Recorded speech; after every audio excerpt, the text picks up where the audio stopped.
తాకట్లో ఉన్న మీ బంగారాన్ని విడిపించి ఆ రోజు ఆన్లైన్ రేటుకి కొంటాం. Sharma gold company. నమస్కారం, వెల్కమ్ టు సుమన్ టీవీ. నేను గీతాంజలి. ప్రస్తుతం మనతో పాటు భారతీ శంకర పీఠం వ్యవస్థాపకులు, ప్రముఖ ఆధ్యాత్మికవేత్త, బ్రహ్మశ్రీ అన్నవరపు తిరుపతిమూర్తి అవధాని గురువు గారు ఉన్నారు. వారితో మాట్లాడదాం. గురుగారు నమస్కారం అండి. ఓం శ్రీ మహాగణాధిపతయే నమః. నక్షత్రాలు 27.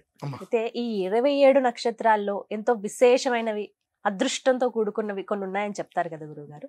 అలా అసలు ఉన్నాయా? ఉంటే గనక అవి ఏ నక్షత్రాలు? ద్విపాది నక్షత్రాలు కొన్ని ఉంటాయి, త్రిపాది నక్షత్రాలు కొన్ని ఉంటాయి, చతుష్పాది నక్షత్రాలు దేనికి దానికి విడివిడిగా ఉంటాయి. అయితే మనం చాలా మంది చూస్తూ ఉంటాం, ఈ నక్షత్రం వీళ్ళది, వీళ్ళకి మహర్దశ పట్టబోతుంది, ఈ యోగం పట్టబోతుంది అని. అసలు ఎలా చెప్తున్నాం మనం? ఎలా? వాళ్ళకి తెలియదు, మనం చెప్పింది వింటారు కాబట్టి చెప్తున్నాం. అయ్యో, నిజమా? ఉన్న వాస్తవం చెప్తున్నానమ్మా. 27 నక్షత్రాలు మంచివే. అందులో ఇది ఎక్కువ ఇది తక్కువ అంటానికి అవకాశాలు లేవు. కాకపోతే నక్షత్ర నామధిపత్ని విశాఖే, వాటన్నిటికీ కూడా ఒక అధికారం ఒకటి ఉన్నారు కాబట్టి విశాఖ నక్షత్రం. నక్షత్రాలన్నిటికీ కూడా విశాఖ నక్షత్రం అధిపతిగా, అధిపత్ని విశాఖే అని. అలాగే ఇందులో జ్యేష్ఠ మన నక్షత్రమేది, జ్యేష్ఠ నక్షత్రం అన్నింటికన్నా గొప్పది అంటే జ్యేష్ఠ అని అంటాం. మళ్ళీ ఇంద్రుడిది కాబట్టి, రాజస్థితి కాబట్టి అంటాం. అంతే తప్పితే ఈ తత్మా నక్షత్రాలు ఏవి మంచివి కావు అనేటువంటిది ఎక్కడ చెప్పబడలేదు. కానీ ఇప్పుడు ఈ యోగాలు అంటారు చూసారండి, ప్రతి యోగము కూడా మనిషి యొక్క బుద్ధిని అనుసరించి ఆపాదిస్తుందండి. ఎందువల్లనంటే ఏ మనిషి అయినా తన బుద్ధే తనని నాశనం చేస్తుంది కాదంటారా? ఖచ్చితంగా. ఎదుటి మనిషి ఖచ్చితంగా వీని నాశనం చెయ్యలేడు. ఎందువల్ల చెప్పండి? వారి బుద్ధే వారికి ఉన్నప్పుడు నేను 100 చెప్తా మీకు వచ్చి, మీ బుద్ధి మీకు సవ్యంగా ఉంటే మీరు వినరగా నా 100 మాటలు. అసలు నా మాట విన్నారు అంటే మీకు బుద్ధి లేనట్టు. ఎక్కడ అంటే స్వయం కృతం, ఎవడు తీసిన గుంటలో వాడే పడతాడు అన్నట్టుగా ఒకటి ఉంటే, ఎవడి కోసం గుంట తీసినా మనం వెళ్ళి అందులో పడతాం. అది మన బుద్ధి. అంటే ఎవడేం చెప్పినా వినేయటం. అది ఈ నక్షత్రం మనిషి అయితే వినడు, ఆ నక్షత్రం మనిషి అయితే వింటారు అనేటువంటిది ఎక్కడ ఉండదమ్మా. భగవంతుడు నీకు 2 విషయాలు ఇచ్చాడు. ఈ రోజు నుంచి ఇది నీకు తీరిపోయింది అని, ఇది నీకు తీరిపోయింది అన్నాడు. దాన్ని నువ్వు ఎలా తీసుకుంటావు నీ ఇష్టం. అంటే ఈ రోజు నుంచి ఇది నీకు తీరిపోయింది అంటే ఈ కష్టం తీరిపోయింది అనుకున్నావా, సుఖం తీరిపోయింది అనుకున్నావా? నీ ఆలోచన. మతిం ధర్మే గతిం శుభాం. నీ ఆలోచన విధానం నీకు ఏ రకంగా అయితే ఉంటుందో, నీకు పట్టబోయే యోగాలు మామూలుగా ఉండేటువంటి దానికన్నా ఎక్కువగా నిన్న యోగిస్తాయి అవి. ఎందువల్లనంటే అన్నిటికన్నా గొప్పది మనస్సాక్షి. భగవద్గీత కన్నా గొప్పది అది. ఎందువల్లనంటే మనం రోజు చూస్తుంటాం, అబద్ధాలు చెప్పడానికి భగవద్గీత వాడుతూ ఉంటారు మన వాళ్ళు.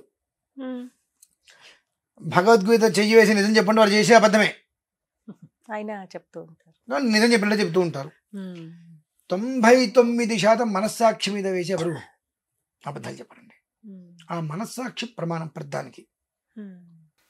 నీ జీవితం నువ్వు ఎలా ఉండాలి అని భావిస్తున్నావో, ఆశిస్తున్నావో అది సరిపోదు, ఆచరణ కావాలి. ఆచరణ కావాలి అంటే దానికి మూలం నీ నక్షత్రం ఏంటి? నా నక్షత్రం భరణీ నక్షత్రం అండి. ఓకే, భరణీ నక్షత్రానికి అధిదేవత ఎవరు? యమధర్మరాజు. అధిష్టాన దేవత ఎవరు? అశ్విని దేవతలు. అలాగే భరణీ నక్షత్రానికి గ్రహం ఏది వస్తుంది? శుక్రుడు వస్తాడు. అధిష్టానంగా అధిదేవత ఎవరు? అశ్విని నక్షత్రం అంటే కేతు వస్తాడు. తర్వాత కృత్తికా నక్షత్రం రవి వస్తాడు. ఓకే, అంటే వాళ్ళ యొక్క ప్రభావం నా మీద ఎంత పడుతుంది అనేటువంటిది నీకు తెలుస్తాయిగా. అదేంటంటే అంటే ఒక కంప్యూటర్ ఇంజనీరింగ్ చదివితే, లేదా ఒక కరెంట్ వైర్ ఏ వైర్ ఎందులో కలిపితే షాక్ ఇస్తుంది, ఏ వైర్ ఎందులో కలిపితే పేలుతుంది తెలుస్తుందిగా. వాళ్ళకే తెలుస్తుంది. సో అది క్రమేపీ అలవాటు అవుతుంది. అలానే ఒకటికి 2-3 సార్లు ప్రయత్నం చేసుకోవాలి. సరియగు జ్యోతిష్ శాస్త్రవేత్త నువ్వు తెలుసుకొని తద్వారా నీకు ఏం జరుగుతుంది వద్దు, ఏం జరిగిందో వద్దు. ఈ రెండు ఎందుకు? ప్రతివాడు చెప్తాడు ఏం జరుగుతుంది, ఏం జరిగిందో. నీకు ఏం జరిగింది, ఏం జరుగుతుంది, ఏం జరిగింది కాదు, జరగబోయేటువంటి దానికి గ్రహస్థితి ప్రభావాలలో దేని నుంచి నేను జాగ్రత్తగా ఉండాలి. నా బుద్ధి సన్మార్గంలో వెళ్ళాలి అంటే ఏ విధానాన్ని అనుసరిస్తే అది నాకు సన్మార్గంలో వెళ్తుంది. రైలు పట్టాల మీద వెళ్తుంది, ఎంత వేగంగా వెళ్ళినా పట్టాలు తప్పదు. కర్మ ప్రారంభం బాలేకపోతే ఏం చేయలేం. దీనికి కూడా మనం చేసేవి చిన్న కథ చెప్తానమ్మా, చెప్పి మళ్ళీ ఇందులోకి వస్తే ఏమనుకోవద్దు. ఒకళ్ళు బస్సులో ప్రయాణం చేస్తున్నారు. 2-3 సార్లు ఆటంకాలు వచ్చినాయి బస్సుకి, ప్రమాదం వరకు వచ్చి ఆగిపోయింది.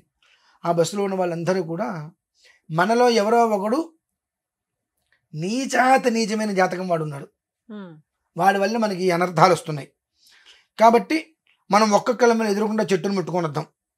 ఎవడైతే జాతకం బాలేని వాడు ఉంటాడో వాడు ఆ చెట్టును ముట్టుకుంటే దెబ్బతింటాడు వాడు అని అంటారు. ఈ బస్సులో ఉన్న వాళ్ళందరూ కూడా దర్జాగా టిప్ టాప్గా ఉంటుంటారు. మూల మాత్రం ఒక ఆయన కూర్చుంటాడు. ఒక ఆయన కూడా కుర్రాడు కూర్చుంటాడు, చినిగిపోయిన బట్టలు, మాసిపోయిన బట్టలు, అతని దగ్గర ఏం లేవు పాపం, కూర్చుంటాడు. వీళ్ళందరూ వెళ్ళి చెట్టు ముట్టుకొస్తారు, ఏం కాదు. వాడు పాపం భయపడుతూ ఉంటాడు. అంటే ఆ నష్టజాతకుని నేనేనా అని అనుకుంటాడు. వాడి వంక వీళ్ళందరూ చూసే చూపు కూడా మీ వల్ల మేమందరం చచ్చిపోబోయాము అని చెప్పి వాడిని మెడకాయ పట్టుకుని కిందకి దింపేస్తారు. నువ్వు కూడా ముట్టుకుంటారా అంటాడు.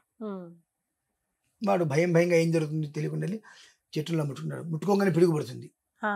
ఎక్కడ పడుతుంది? బస్సు మీద పిడుగుపడి బస్సులో ఎదురు పడిపోతుంది. ఆ క్షణం వరకు వీడి ఒక్కడి ఆయుష్ వాళ్ళందరినీ కాపాడింది. బయటికి రావటం తోసేశారు, దాన్ని ఎవరు మార్చలేరు చూసారండి. వాడి ఒక్కడి ఆయుష్ వీళ్ళందరినీ 3 ప్రమాదాల నుంచి కాపాడింది. ఎక్కడో భగవంతుడు మనల్ని కాపాడాడు, ఈ మూర్ఖత్వపు తెలివితేటలు మనకి దానికి గమ్యం చేద్దామని ఆలోచన రావచ్చుగా. అలా లేదు. ఆ గమ్యం చేద్దామని ఆలోచన రాకుండా వాడికి నేను చాలా గొప్పవాడిని, నేను ఎవరికి హాని చేయలేదు కాబట్టి నేను చెట్టును ముట్టుకుంటే నాకేం కాదన్నట్టుగా ఫీల్ అయ్యి మొత్తం అంతా కూడా అతన్ని దోషిగా చూపించారు. చివరికి ఏమైంది? అతను దిగితే వీళ్ళందరూ. సో బుద్ధి నీ ఒక్క క్షణం ఓకే ఇందుకు ఇప్పటికి వచ్చాం కదా, 3 సార్లు ఆగింది కదా, ఈసారి ఎవరి దారి వాళ్ళు వెళ్ళిపోదాం అని ఒక్క ఆలోచన నీకు ఎందుకు రాలేకపోయింది? అదే వినాశనానికి దారి. ఆ ఒక్క ఆలోచన ఏమైంది? మొత్తం అంతమంది కాలగర్భంలో కలిసిపోయారు. ఎవరు నాశనం చేయరమ్మా. అంటే ఈ నక్షత్రాలు మంచివే అని అంటారు. 27 నక్షత్రాలు మంచివే. ఇందులో ఇది మంచిది, ఇది చెడ్డది, నక్షత్రంలో పుట్టిన వాళ్ళు పాపాత్ములు, నక్షత్రంలో పుట్టిన పుణ్యాత్ములు అనేటువంటిది ఎక్కడా లేదు. కాకపోతే వారు పుట్టిన దానికి ఒక లగ్నం ఉంటుంది. ఆ లగ్నానికి తగు స్థానంలో ఉండే గ్రహాలు దశాంతర దశలను బట్టి ఏ గ్రహ ప్రభావం ఏ రకంగా ఆ మనిషి మీద చూపిస్తుంది, తద్వారా ఆ ఒక్క మనిషి యొక్క మైండ్ ఏ రకంగా సంచరిస్తుంది అనేటువంటిది చెప్పబడి ఉంటుందమ్మా. కాబట్టి ఏం లేదు, ఎందుకు మీరు అడగడం కూడా కాదు, నాకు ఒక 4-5 రోజుల క్రితం వచ్చింది ప్రశ్న. 27 నక్షత్రాలు ఉన్నాయి కదా, అంటే ఎలా అడిగారంటే చాలా విచిత్రంగా అడిగారు. విజయవాడ ఆయన సీఎం చంద్రబాబు గారు ఉన్నారు కదా, ఆయన నక్షత్రం తీసుకొచ్చి అంటే ఈ నక్షత్రంలో పుట్టిన ఆయన సీఎం అయ్యాడు, అదే నక్షత్రంలో పుట్టిన వేరే వాళ్ళు సామాన్యంగా ఉంటున్నారు, ఎందుకు తేడా వచ్చిందని అడిగారు. నాకు నిజమే కదా, ఆ నక్షత్రం ఈ నక్షత్రం ఒకటే, ఎక్కడ తేడా వచ్చింది? లగ్న పుష్కరాంశాలు. లగ్న పుష్కరాంశాలు 2 ఆలోచన విధానం.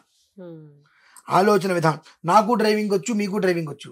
మనం ఏదో సరదాగా ఒక 2-3 గంటలు డ్రైవింగ్ చేస్తాం, రాత్రి తెల్లవారులు మనం డ్రైవింగ్ చేయలేంగా, దానికి ఎక్స్పర్ట్ డ్రైవర్ ఉండాల్సిందే. మళ్ళీ నాకు డ్రైవింగ్ వచ్చు కాబట్టి నేను తెల్లవారు డ్రైవింగ్ చేస్తా ఉంటే ఇక మన కోసం బంధువుల నుంచి పిలుపులు వస్తాయి, ఇలా జరిగింది.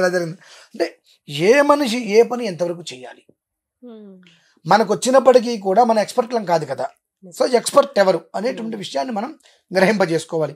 అలా చేసుకోకుండా నాకు తెలుసు నేను చేసుకుంటా అనేటువంటిది ఎప్పుడైతే కనుక మూఢ విశ్వాసానికి వెళ్తున్నావో నీ యొక్క జ్ఞానం అనేటువంటిది నేను కమ్మేసింది.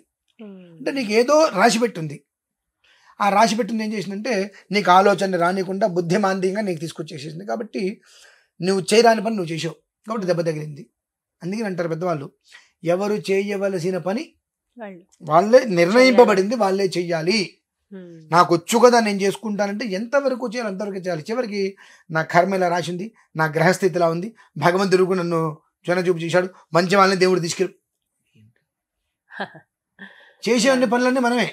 చివరికి మంచి వాళ్ళని దేవుడు తీసుకెళ్తాడు, ఆ దేవుడికి దయ లేదు కరుణ ఇవే అంటూ ఉంటారు.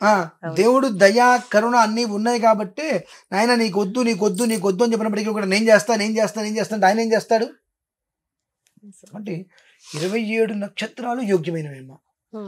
వాళ్ళ జన్మించిన సమయంలో ఉండేటువంటి లగ్నం ఒక పుష్కరిణి, దానికి మిగిలినటువంటి గ్రహస్థితి గమనంలో మిత్రత్వం ఉందా శత్రుత్వం ఉన్నదా, సప్తమంలో ఎవరున్నారు, అష్టమంలో ఎవరున్నారు, చతుర్థంలో ఎవరున్నారు అనేటువంటి విషయాన్ని దృష్టిలో ఉంచుకుంటే ఆ మనిషి యొక్క తత్వం ఎలా వెళ్తుంది, ఆ మనిషి యొక్క ప్రవర్తన ఏ రకంగా నడుస్తుంది, ఆ నడవడానికి గల కారణాలు ఏ రకంగా వస్తాయి అనేటువంటి విషయాన్ని మనకు విపులంగా తెలుస్తుంది. దానికి వాళ్ళకి విషయం చెబుతాము, అర్థం చేసుకుంటే బాగుపడతారు, అర్థం చేసుకోలేకపోతే ఎమ్ఐ దానం అన్నారు ఒకళ్ళు. నీ పేరేంటి అంటే ఎమ్ఐ దానం, మైదానమా ఎమ్ఐ దానం అదే కదా మైదానమే కదా అన్నారు. ఏంటం మనం అంటే అవతల వ్యక్తి 4 సార్లు చెప్పారు ఎం వై దానే అనొచ్చు, ఎంఐ దానం అనొచ్చు. 4 సార్లు కూడా మైదానం అంటే కోపం రాదని వారికి చేసుకున్నాడు, పళ్ళు బయటపడ్డాయి. నువ్వు ఎంఐ దానం అన్నప్పుడు ఓకే ఎంఐ దానం అన్నాడు, ఓకే అయిపోయింది, ఒకటి అర్థం కాలేదు, 2 సార్లు అడిగావు, వదిలేసేచ్చు కదా అక్కడికి, నీకు అర్థం కాలేదు వదిలేసి. కానీ 3వ సారి 4వ సారి ఇంకా ఆ మైదానం అని నువ్వంటూ నవ్వుతూ వికటాట్టహాసం చేస్తూ చేసావు కదా, అది బుద్ధిలోపం అంటే. అంటే బుద్ధిలోపం ఎలా వస్తుందండి అంటే ఇలానే వస్తుంది బుద్ధిలోపం. ఎవరి దగ్గర అయితే చిన్న విషయం చెప్పండి, డబ్బు లేని వారి దగ్గరికి వెళ్ళి వాడిని మనం హేళన చేయటం, మన దుర్బుద్ధులు అవన్నీ. అంటే వినాశనానికి దారి తీయడానికి. సంతానం లేని వారి దగ్గరికి వెళ్ళి కావాలని, సంతానం లేదా ఇంకా నీకు అంత దుర్బుద్ధి అంటూ ఉంటారు. ఇలా ఎవరిన ఇంటికి వెళ్ళి నీ కొడుకు ఇంకా పెళ్లి కాలేదా, కొడుకు పెళ్ళి అయితే నీకు ఎందుకు, పెళ్లి కాకపోతే నీకెందుకు, నీ కొంపలో ఉన్నది నువ్వు చూసుకోవచ్చుగా. అంటే మన క్రూరమైనటువంటి బుద్ధులు ఎవరి దగ్గర ఏదైతే లేదో వాళ్ళ దగ్గరికి నీకు తెలియదు వేలు పెట్టి చూపించి మనం నవ్వి వికటాట్టహాసం చేసి వికారంగా దాన్ని సైకో ఆనందం అంటారు చూసారండి. ఆ బుద్ధులే మనిషిని పాతాళాన్ని తొక్కేసేటువంటిది. దానికి నక్షత్రాలకి ఎలాంటి సంబంధము లేదంటారు. చక్కగా వివరించారు. ధన్యవాదాలు గురుగారు.